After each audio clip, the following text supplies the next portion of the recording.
Hello and welcome to my video today. I'm going to be replacing my original 12-volt battery in my Fisker Ocean, and I'm going to be putting in a new sodium battery that I got from LithiumMoto. So I'm going to show you the whole process. And also, for today's video, I'm going to do a variation on keeping the car powered while exchanging the battery. To do that, I'm going to put the car into neutral, plug in the seatbelt, and that will keep the car powered. I don't need to use a donor battery, so that should make the replacement a bit easier to do. So let's get started. All right, here's the box from LithiumMoto. Let's open it up. Inside we have protective foam. We have a business card here with the LithiumMoto website, phone number. And here is the battery itself. As you can see, it says sodium-ion battery, 50 amp hours, and Bluetooth. So this does have an embedded Bluetooth battery monitor, which I'll show you how that works in a little bit. And obviously we have the positive and negative terminals here, which correspond to the locations on the Fisker Ocean's battery. So let's take it out and see what it looks like, using this as a little bit of a handle to get it out. All right, so here's a closer look. On the side, we have taped on the user manual along with the serial number for the battery monitor. So this is how to use that battery monitor. All the instructions. There's even a little QR code for downloading the app to your phone. So let's have a closer look at the battery itself. Here's the side. Underneath.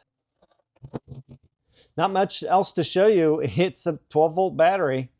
Let me measure the weight of this and I'll compare this to the original one. All right, so let's pop this on here. 5.6 kilograms or 12 pounds, 6 ounces. Just for comparison, let me put the original battery onto the scale. And we're getting 15.7 kilograms or 34 pounds, 10 ounces. Huge difference between the two batteries. And this is a standard H4 size, which is recommended for the Fisker Ocean. So let's get the car ready to install the battery. Here are the tools and supplies we're going to be using today. First of all, I recommend some gloves to protect your hands. You're going to need a plastic pry bar to remove the front service lid. Then a 13mm magnetic socket to remove those 2 bolts that hold the hood in place. For removing the fender bracket, we're going to need a wrench, and also we're going to need a 13mm socket for it. And also to reach the area under the fender, this combination wrench, also 13mm. On the top of the bracket, there's a T30 screw holding it in place. For removing the battery bracket, we're also going to be using this 13mm socket. In addition, I also recommend getting a pair of needle nose pliers to pull off all of the zip ties that are mounted to the brackets. And also it's just easier to do it like that, so you can actually put them back. You don't need to cut the zip ties. Their mounts are called fir tree mounts, which plug into the brackets. You can wiggle them out with the needle nose pliers. In addition, you're going to need a 10mm socket for removing or loosening the bolts on the terminals. To remove the positive bus bar, you're going to need at least 2 screwdrivers to pull up the bus bar. because it could be kind of sticky. It is on pretty tight, so definitely recommend at least 2 screwdrivers to help you leverage to get that bus bar off. In addition, I also recommend having for your hood 2 pool noodles to protect your head from getting scratched. I also recommend towels and rubber mats to protect the positive and negative leads so that we don't get any shorts when we move them off of the 12-volt battery. And that's about it for the tools and supplies for this project. The first thing we need to do is remove the service panel. I'll use my plastic pry bar and pull that off. Place that aside. Now we use the 13mm socket wrench to remove the 2 bolts on either side of the front here.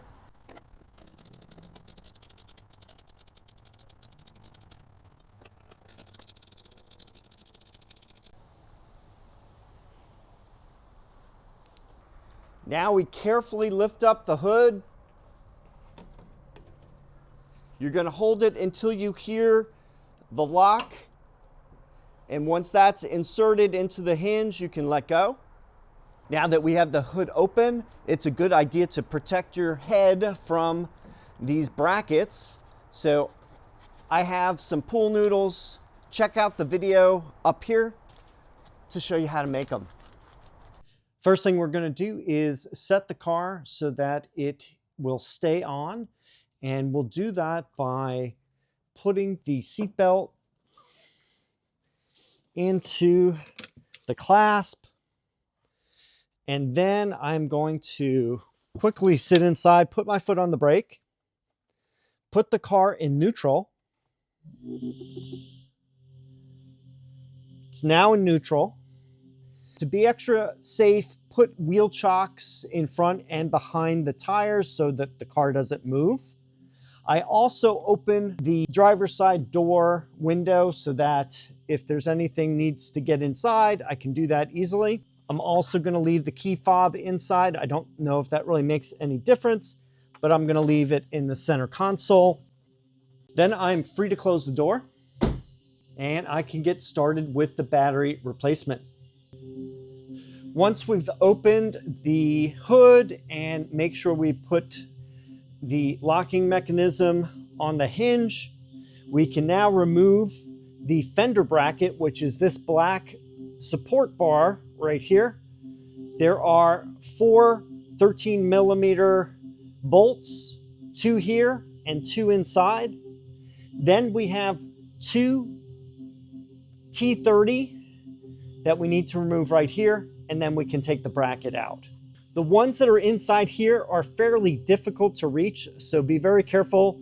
I'm going to be using the combination wrench to loosen those bolts and remove them.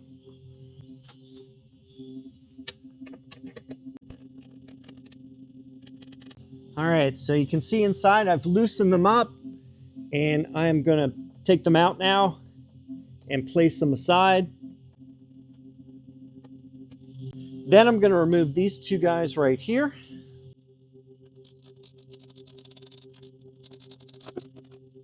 And these are loose enough, I can just remove them with my hands now.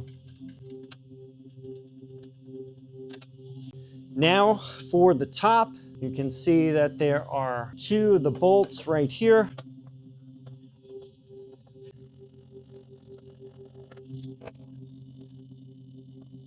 This should be removable now. So just carefully move this out. Oh, before I forget, the windshield wiper tube is connected to this, so we may need to disconnect those 2 zip ties right here.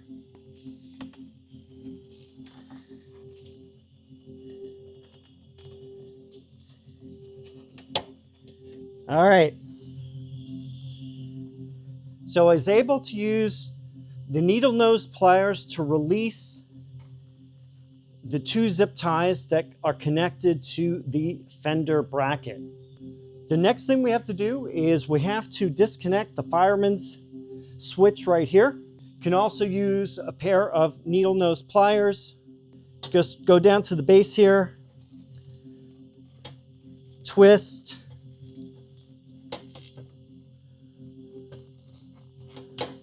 and then it comes right out. Then we can put that off to the side. The bracket should be free now. Can lift it up, put it out of the way. Now that we have the fender bracket removed, the next thing we need to do is take these 3 bolts right here on the battery bracket and remove them. You could probably just remove these 2 and leave that one partial, and you could probably still move that bracket around. At this point, be very careful, wear gloves because you're near the 12-volt battery. You don't want to touch either the positive or negative terminals or any of the bare wires. So just be warned. These are 13mm bolts. So I'm gonna look at those right now. Could probably take this off too while we're here.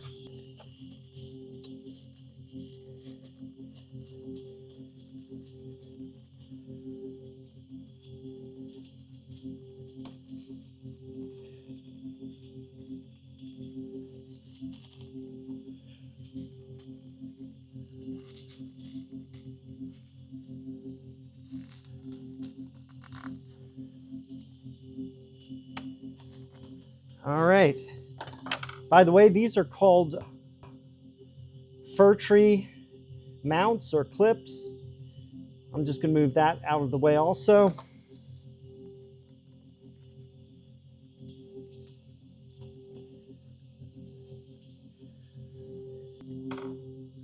This mount can also be removed up here.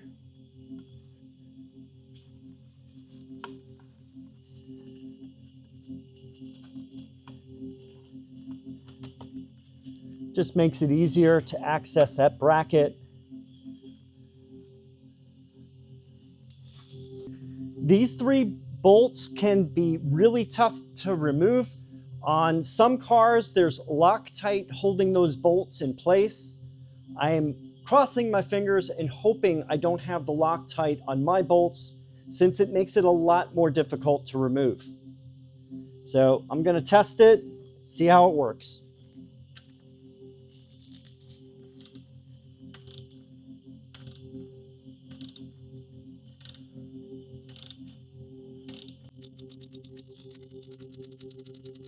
All right, I am one of the lucky ones that don't have a problem with this bolt.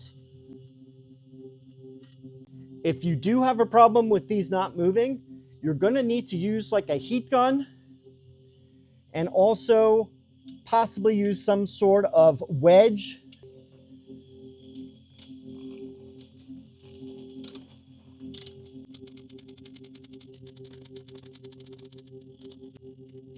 Okay, also success with the second bolt. The third bolt, I'm going to loosen, but I don't think I need to remove it. I'm going to check and see. You know what? It seems to be working pretty well. I'm just going to take it out.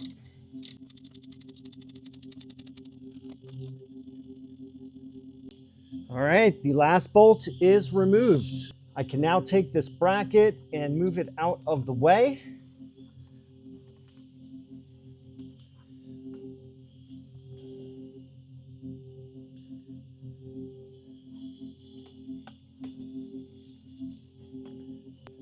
Don't laugh. I'm going to be using rubber gloves on this bad boy. All right, let's get a closer look here. You can see that the bolts were removed. The bracket is out of the way. The battery bracket, I'm going to move to one side or the other. Now this gives us full access to the area underneath. At this point, I can loosen the 10mm nut that's on the negative terminal. I'm also going to detach the battery monitor. Since the new battery is going to have an internal one, I don't need this external one anymore. So I'm going to remove that.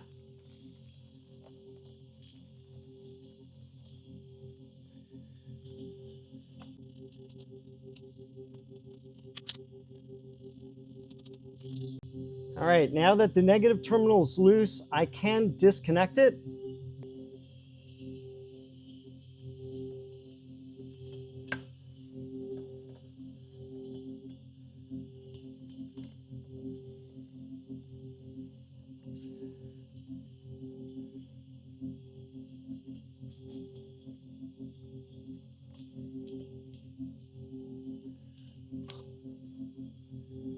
Gonna fold it and put it safe in this area right there. Now I'm gonna take the lid off of the positive bus bar. I'm gonna loosen the 10mm bolt right here. Gonna remove my battery monitor. Since that's not needed anymore, gonna take the battery monitor out. Then we can lift up on the positive bus bar. There are 3 clips that hold it in.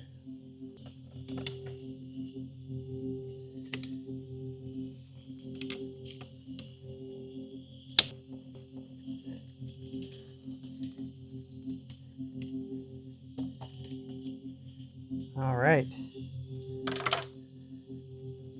Got one off. And let me get the other one on. Yep, got both of the clips. Now this should pull up.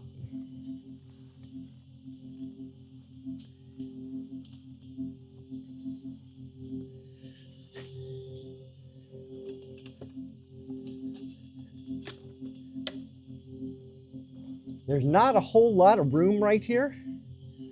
So I am going to pull the battery out this way.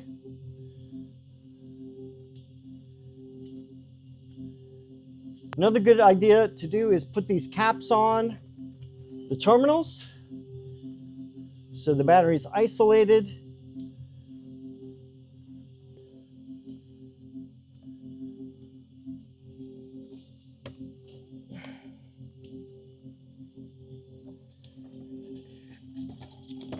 Gently pull the battery out.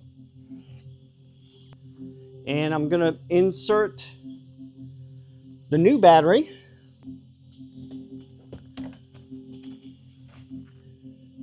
Just make sure this stays out of the way.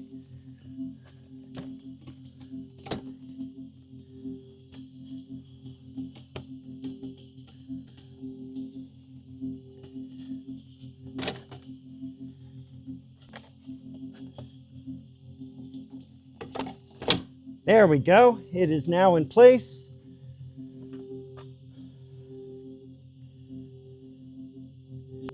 Now we're going to do everything in reverse. We're going to put the positive bus bar onto the positive terminal.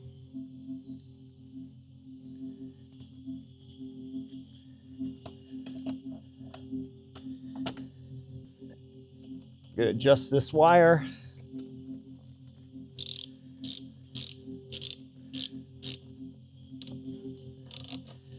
Tighten this down. Now I can put this back on for safety.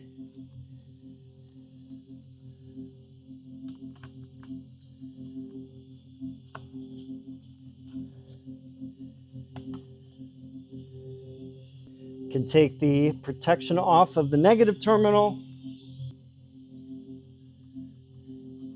Gently position the negative terminal back into its position. Tighten the bolt down.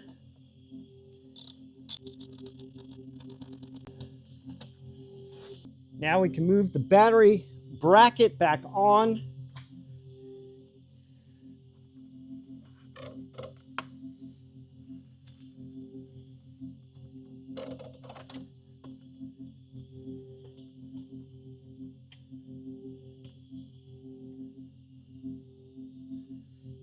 Insert all the bolts and we are done.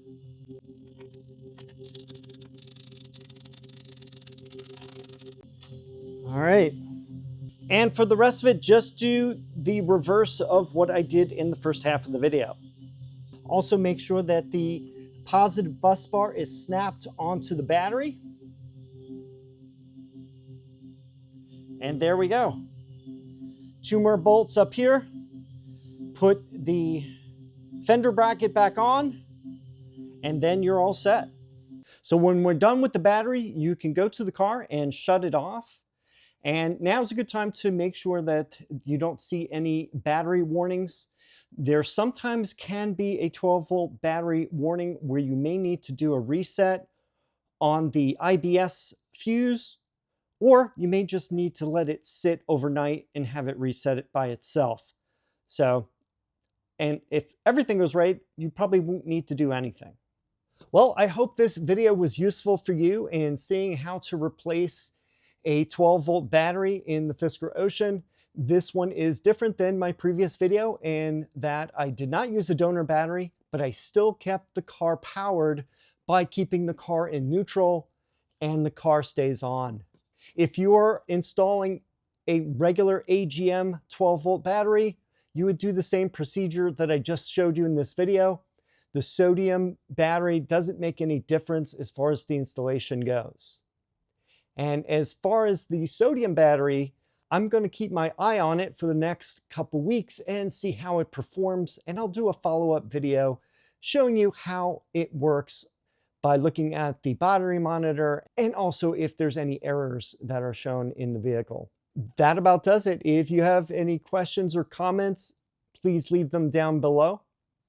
Any of the tools that I used in this video, I have links for in the video description. Thanks for watching, and I will see you in the next video.